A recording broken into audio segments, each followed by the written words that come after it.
On the screen are 6 images. These 6 images are the 6 main causes for the Civil War. Image 1 is Uncle Tom's Cabin. Uncle Tom's Cabin was a book written by Harriet Beecher Stowe about a farm that owned slaves, and it told people what slavery really was. It showed what horrible lives slaves had and let the world know. This book was the bestseller of the nation right after the Bible. Uncle Tom's Cabin not only warned the North, but infuriated the South and made the sectionalism between the two even worse. Image 2, the Industrial Revolution. The Industrial Revolution was a period of time where the North was bursting into cities and factories, while the South was staying put, wanting to keep the old-fashioned lifestyle in place. Because of this, the North and South had different opinions on just about everything. This would have been the first real sign of separation in the nation, therefore, the first sign of sectionalism. Image 3 resembles Bleeding Kansas. Beecher's Bibles were weapons smuggled into Kansas to protect them. Reason being, Kansas was allowed popular sovereignty on whether they were going to be a free state or not. The majority of Kansas wanted to be a free state, but Missouri had other ideas. People from Missouri rushed over, entering phony votes, and this caused a mini-war on the border. The war consisted of many little battles/attacks, and acted as if it were almost a mini-civil war. All in all, it was the first start to the actual fighting over slavery.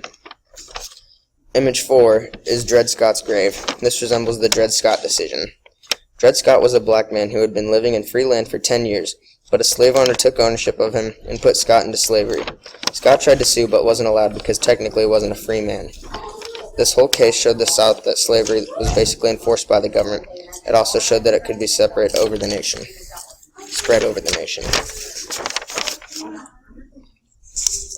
Image 5 resembles the Lincoln election. The winner of the presidential election in 1860 was Abraham Lincoln, who many know as the president who stopped slavery. In reality, Lincoln had no intention of ending slavery, but because he didn't necessarily like it, the South feared that he would make it illegal to own slaves. The South got nervous and seceded from the U.S. This really separated the nation, not just mentally, but physically. It was the ultimate sign of sectionalism.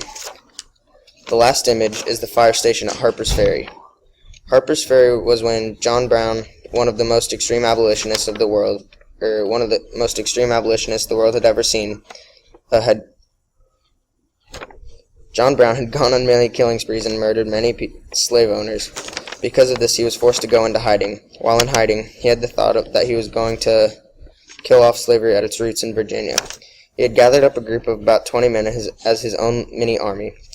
When he thought the time was right, him and his men flooded Harper's Ferry and took over one of the nation's biggest firearm facilities. Eventually, it was all put down by the National Army, but it showed just how badly the North wanted to rid the world of slavery.